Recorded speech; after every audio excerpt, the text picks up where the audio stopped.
Hello, good evening friends. This is Akash Almule. Once again आपका मेरे YouTube channel learn next nursing में स्वागत है। आज हम यहाँ पे एएनएम की जो वैकेंसी है जो निकली है बीएमसी मुंबई की तरफ से, बृहमुंबई म्युनिसिपल कॉरपोरेशन के तरफ से, बृहमुंबई महानगर पालिका की तरफ से, ठीक है, जो कि है महाराष्ट्र के मुंबई में। तो चलिए हम जानते हैं यहाँ पे कि एएनएम की कौन सी पोस्ट निकली है, सैलरी कितनी रहने वाली है, परमानेंट पोस्ट है कि नहीं या कॉन्ट्रेक्चुअल है, किस, ये सब कुछ हम जानेंगे। ठीक है, और यहाँ पे फॉर्म कौन कौन से स्टेट के लोग भर सकते हैं या सिर्फ महाराष्ट्र के ही जो एएनएम है वो फॉर्म भर सकती है, इसके बारे में हम यहाँ पे देखेंगे।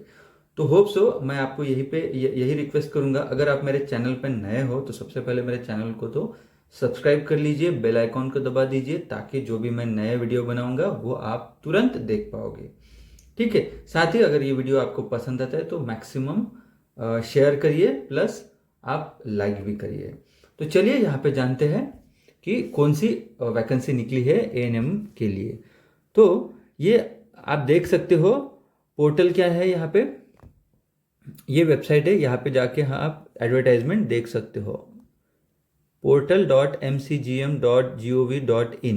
ये पोर्टल पे आपको पूरी डिटेल एडवर्टाइजमेंट मिल जाएंगी। मैं ये वीडियो के डिस्क्रिप्शन बॉक्स में भी आपको एडवर्टाइजमेंट एंड जो एप्लीकेशन फॉर्म है जिसको आपको भर के सबमिट करना है एक डेट के अंदर अंदर, वो मैं यहाँ पे डाल दूंगा। तो डिस्क्रिप्शन बॉक्स में आप देख लीजिए। अगर आपको कुछ भी डाउट आता है तो you can message me, okay. मैं कमेंट बॉक्स में आप कमेंट डाल देना, मैं आपको तुरंत रिप्लाई दे दूंगा। तो चलिए एडवर्टाइजमेंट देखते हैं क्या एडवर्टाइजमेंट निकली है। तो यहाँ पे आप जैसे देख सकते हो एडवर्टाइजमेंट निकली है बृहमुंबई महाराष्ट्र की तरफ से, ओके। ये नमूना दिया है, आप देख सकते हो, बृहमुंबई महानगर पालिका मुंबई, ओके। इसकी यहाँ से ये एडवर्टाइजमेंट आई है। क्या लिखा है देख सकते हैं यहाँ पे, बृहमुंबई महानगर पालिका सार्वजनिक आरोग्य खात्याअंतर्गत उपकार्यकारी आरोग्य अधिकारी कुटुंब कल्याण व माता बाल संगोपन विभागाच्या स्थापनेवरील सहाय्यकारी परिचारिका, दैट मीन्स प्रसविका, ओके। मोस्टली इसका मतलब होता है कि आपको जो लेबर वार्ड या डिलीवरी से रिलेटेड जो भी हॉस्पिटल्स है वहाँ पे प्रसविका का एक पोस्ट होती है। दैट मीन्स बेसिकली जो एएनएम का सिलेबस रिलेटेड टू द प्रसविका ही है, जो मिडवाइफरी बोला जाता है उसको, ओके। ठीक है, तो यहाँ पे हम देखेंगे उसके अंतर्गत, ये किसके अंतर्गत, सॉरी फोन आया था, ओके। ये डिपार्टमेंट कुटुंब कल्याण व माता बाल संगोपन, ये डिपार्टमेंट के अंतर्गत ये वैकेंसी आई है। तो यहाँ पे पूरा दिखाया है कि जो भी जिसको एप्लीकेशन करना है एंड जो भी एलिजिबल कैंडिडेट है उनको अपने पूरे जो डॉक्यूमेंट, नर्सिंग के 12th के 10th का आपका रजिस्ट्रेशन सर्टिफिकेट, देन उसके बाद डोमिसाइल, देन नेशनलिटी सर्टिफिकेट, सबको यानी सब भर के सर्व प्रमाणपत्राच्या सांख्यांकित छायांकित प्रतीसह अर्ज मागवण्यात आलेला आहे, ओके। उमेदवाराकडे नित्य वापरत असलेला वैध ईमेल आईडी असणे आवश्यक है, ओके। आप अगर फॉर्म भर रहे हो तो आपके पास आपका current email ID plus phone number होना बहुत जरूरी है, ताकि जो भी अपडेट्स रहेंगे ये आपको तुरंत बताएंगे या आपको मेल करेंगे। अभी अर्ज यानी आपको एप्लीकेशन किसको करना है, एप्लीकेशन कहाँ पे करना है आपको, देखो, मुंबई पब्लिक स्कूल, जगन्नाथ भातकर मार्ग, शिरोडकर मंडई जवळ, परळ, मुंबई, ओके। परेल, ओके, जो परेल जो बोलते हैं ना, परेल को ही ओके क्या बोलेंगे, परळ बोलेंगे मराठी में। तो परेल मुंबई जो कि आती है वेस्टर्न लाइन में, ओके, वहां पे ये पब्लिक स्कूल है, जगन्नाथ भातकर मार्ग, शिरोडकर मंडई। यहाँ पे आपको फॉर्म बाय हैंड सबमिट करना है, वही अच्छा रहेगा, ठीक है। अब डेट क्या रहेंगी, अर्ज सादर करण्याची कालावधी, यानी दैट मीन्स आपको कब से कब तक एप्लीकेशन देना है। 16 यानी 16 जनवरी 2023 से 25 जनवरी 2023 के भीतर आपको सबमिट करना है। सैटरडे और संडे को छोड़ के आप यानी मंडे से फ्राइडे तक ही एप्लीकेशन दे सकते हो, क्योंकि सैटरडे संडे वहां पे छुट्टी होती है। तो अगर आप महाराष्ट्र के कोई भी कोने से सब एप्लीकेशन भरने के लिए या सबमिट करने के लिए यहाँ पे मुंबई आ रहे हो विद इन दिस पीरियड, तो आपको सैटरडे संडे छोड़ के ही आना है। That means Monday to Friday ही आपका एप्लीकेशन लिया जाएगा, वो भी 11 टू शाम के 5 बजे के बीच में 11 से 5 के बीच में। ओके, पोस्ट का नाम क्या है? सहायक परिचारिका प्रसविका। ओके, असिस्टेंट नर्स बोलेंगे इसको। ओके, असिस्टेंट नर्स बोलेंगे। टोटल वैकेंसी कितनी है? बहुत बड़ी वैकेंसी, 421 421 आपके पास इतनी वैकेंसी। और ये आपको बता दूं, ये परमानेंट पोस्ट है। किसके लिए? एएनएम के लिए परमानेंट पोस्ट। देखिए, एएनएम बहनों के लिए बहुत ही बड़ी वैकेंसी है। तो होप सो अगर ये कोई भी वीडियो देख रहा है तो हमारे जो भी एएनएम बहनें हैं जिनका एएनएम हो चुका है, जो उनका एलिजिबिलिटी के अंदर आती है, उन तक ये वीडियो पहुंचाइए। ये मेरी आपसे निवेदन है। ठीक है, वेतन स्तर क्या रहेगा? सैलरी आपको महाराष्ट्र स्टेट गवर्नमेंट का जो सैलरी पैकेज है उसके अंदर M15 में आपका सैलरी आएगा, जिसके अंदर आपका बेसिक बनेगा 25,500 से 81,100, यानी 25,000 ये आपका बेसिक होगा। 25,000 आपका 25,000 आपका बेसिक्स, इसमें डीए मिला दो, इसमें टीए मिला दो, इसमें एचआरए मिला दो। ओके, इसमें नर्सिंग अलाउंस जो भी रहेगा वो अलाउंस वगैरह सब मिला के आपकी सैलरी जाएगी कम से कम 55 to 60,000। ओके, ये बहुत अच्छी सैलरी है हमारी एएनएम बहनों के लिए। तो ताकि ये मैं आपको रिक्वेस्ट करूंगा कि मैक्सिमम उनके पास ये वीडियो पहुंचाइए। ठीक है, नेक्स्ट है यहाँ पे किन किन के लिए कितनी वैकेंसी है, यहाँ पे देखते हैं हम। ओके, घटक यानी ग्रुप सी की क्या है? ग्रुप सी की पोस्ट है, बट टोटल वैकेंसी 421 421 वैकेंसी है। उसमें से जनरल के लिए यानी ये सर्वसाधारण जनरल, ओके, खिलाड़ू प्रकल्पग्रस्त यानी स्पोर्ट्स पर्सन, यानी ये भूकंपग्रस्त प्रकल्पग्रस्त यानी जिनके पास किसी की जमीन वगैरह या किसी का गांव किसी कारणास्तव कोई बाढ़ की वजह से यहाँ से वहाँ अगर कर दिया होगा, या किसी का गांव कोई लेक बना रहे महाराष्ट्र में तो उसमें अगर चला जाता है तो उनका गांव को उनको कहीं और उनको बसाया जाता है, उनको प्रकल्पग्रस्त में आते हैं। भूकंपग्रस्त ये जैसे भूकंप वगैरह हुआ है किल्लारी और अपना लातूर के तरफ के, अगर उनका हुआ है उस टाइम पे तो वो भी 2% रिजर्वेशन है। अगर तो यहाँ पे ऐसे देख लीजिए क्या है, अगर आपका एक सर्विसमैन भी है कहीं जैसे बहुत सारे लोग आर्मी में काम करते हैं एज ए नर्सिंग असिस्टेंट, उनके बाद वो लोग भी यहाँ पे अप्लाई कर सकते हो। ठीक है, देन पदवीधारी का पदवी अंशकालीन उनके लिए भी 10% है। अनाथ के लिए भी 1%, अगर मम्मी पापा आपके नहीं हैं अनाथ हो तो उनके लिए भी 4 वैकेंसीज है। ठीक है, तो आपको बता दूं दिव्यांग ब्लाइंडनेस वालों के लिए भी है। ऐसे टोटल देखा जाए तो यहाँ पे कैटेगरी से अजा अज वीजा भज भज भज इतर मागासवर्गीय यानी ये ओबीसी, आदुक खुला यानी जनरल, जो जनरल कैटेगरी के लोग हैं वो आदुक विमाप्र। ओके, इस तरीके से अनुसूचित जाति यानी एससी, अनुसूचित जाति एससी और ये एसटी। ओके, हाँ, तो इस तरीके से ये बाकी NTD NTA NTB NTC NTD, okay, ये पूरी वैकेंसीज है। तो ऐसे मिला के टोटल वैकेंसी आपकी 421 बन रही है।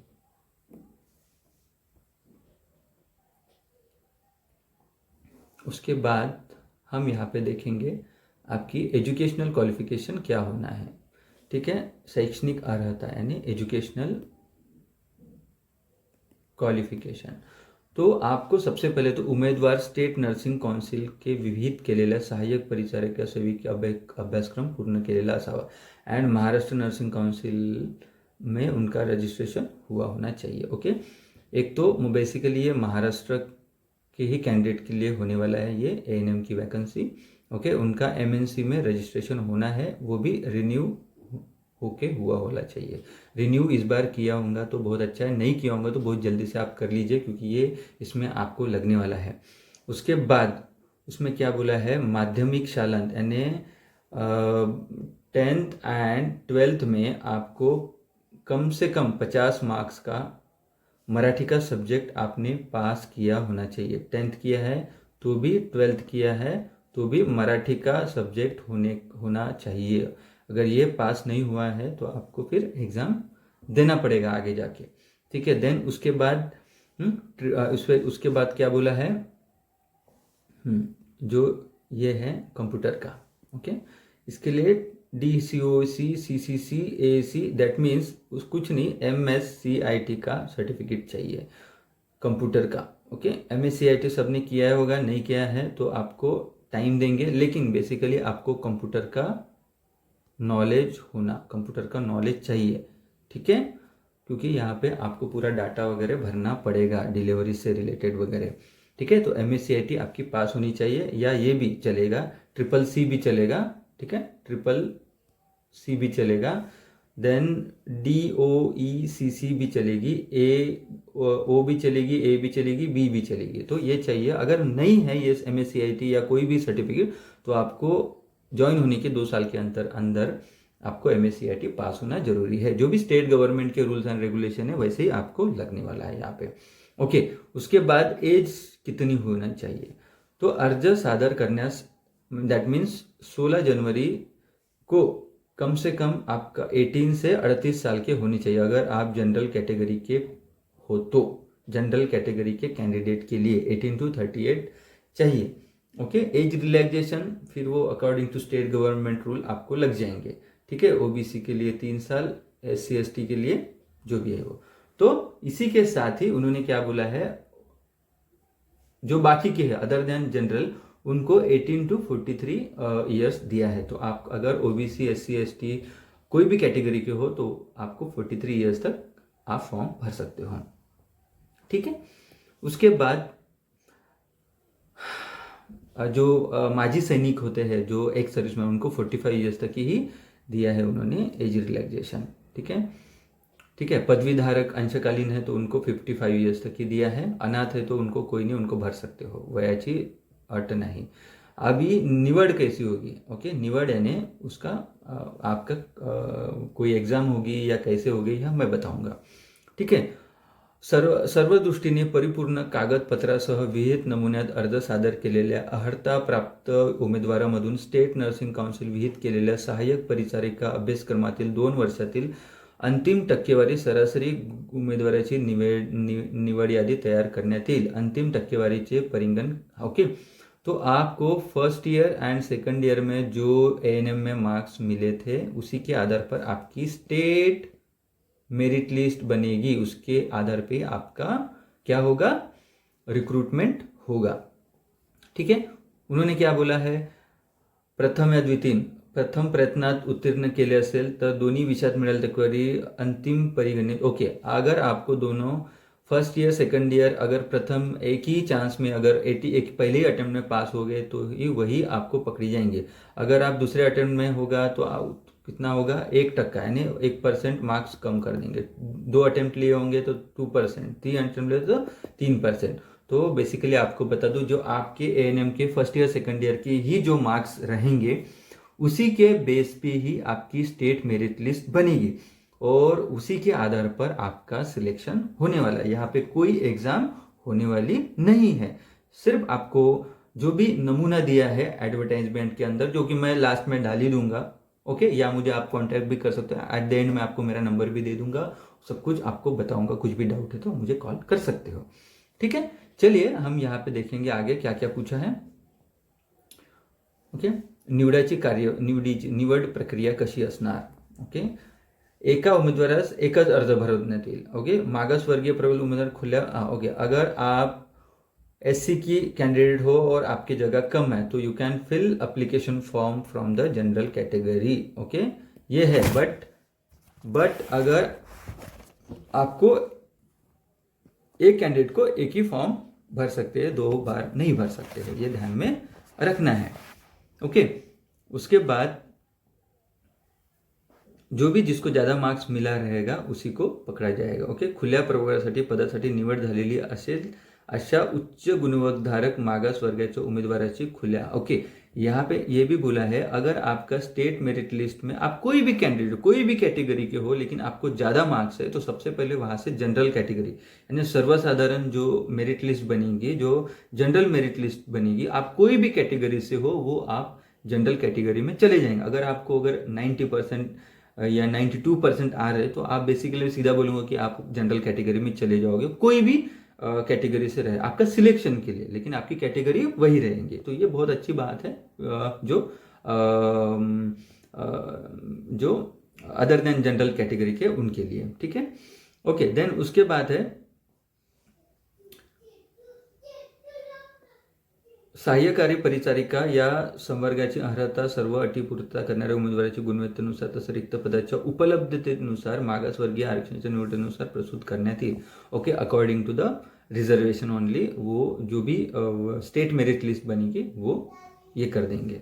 ठीक है, इसके बाद भर्ती प्रक्रिया पूर्ण झाल्यानंतर सामायिक यादी यानी स्टेट मेरिट लिस्ट बनेगी, वो देखने के लिए कॉमन मेरिट लिस्ट जो रहेगी वो आपको ये पोर्टल पे portal.mcgm.gov.in IRG पोर्टल एनोनिमस या संकेतस्थळावर आपको इधर ही लॉगिन करना है और यहाँ पे क्या कर सकते हो, जो भी स्टेट मेरिट लिस्ट है वो आपको देखने को मिलेगी।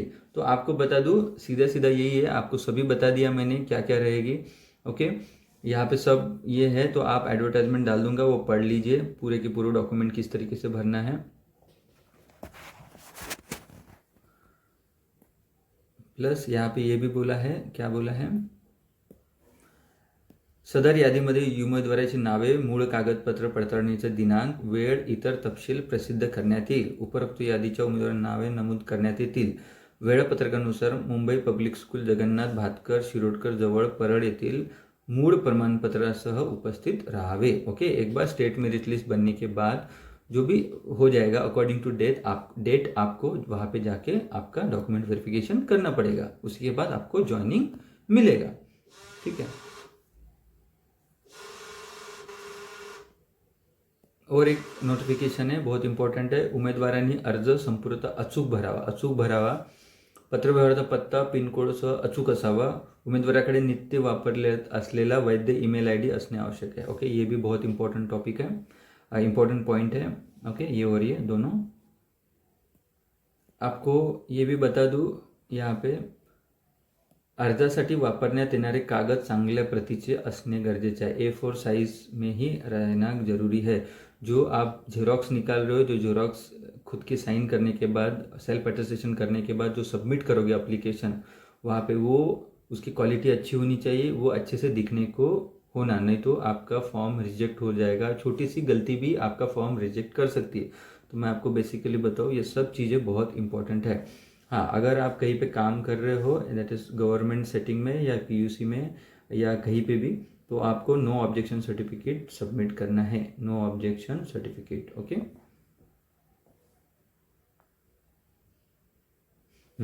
सिर्फ महाराष्ट्र के कैंडिडेट के लिए ही ये है। ठीक है, क्योंकि यहाँ पे डोमिसाइल भी पूछा है, डोमिसाइल सर्टिफिकेट। ओके, बाहर के जो कैंडिडेट है उनके लिए ये फॉर्म नहीं भर सकते वो लोग।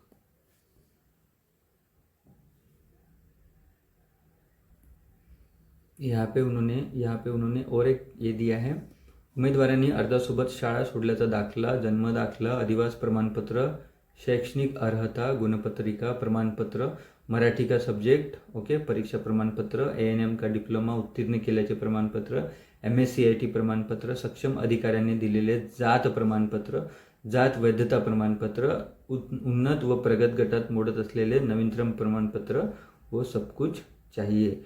विवाहित, अगर आपका शादी हुआ है, आप विवाहित हो, विवाहित महिलांनी विवाह नोंदणी प्रमाणपत्र तसेच नावात बदल झाल्याचे राजपत्रक सादर करावे। ओके, आपको मैरिज रजिस्ट्रेशन या नहीं तो आपने जो गैजेट बनाया वो भी आपको देना पड़ेगा अगर आपके नाम में चेंज है तो। ये भी छोटी छोटी गलती हो सकती है, तो ये सब कुछ आपको देना पड़ेगा। ओके, उमेदवारी नोकरी करत असेल तर नो पूर्वीच्या जो भी जहाँ पे काम करो वहाँ से एनओसी लेना पड़ेगा, वो सबमिट करना पड़ेगा। साथ में नॉन क्रिमिलियर भी सर्टिफिकेट देना पड़ेगा। ओके, अद्ययावत नॉन क्रिमिलियर आर्थिकदृष्ट्या दुर्बल घटकांसाठी, ओके, जो ओबीसी के कैंडिडेट रहते हैं, ओके, जिनकी जो फैमिली इनकम 8 लाख के नीचे है, 8 लाख के नीचे, उन लोगों को नॉन क्रिमिलियर देना पड़ेगा। वो भी इसी साल का होना जरूरी है। ठीक है, ये पर्टिकुलर ईयर का।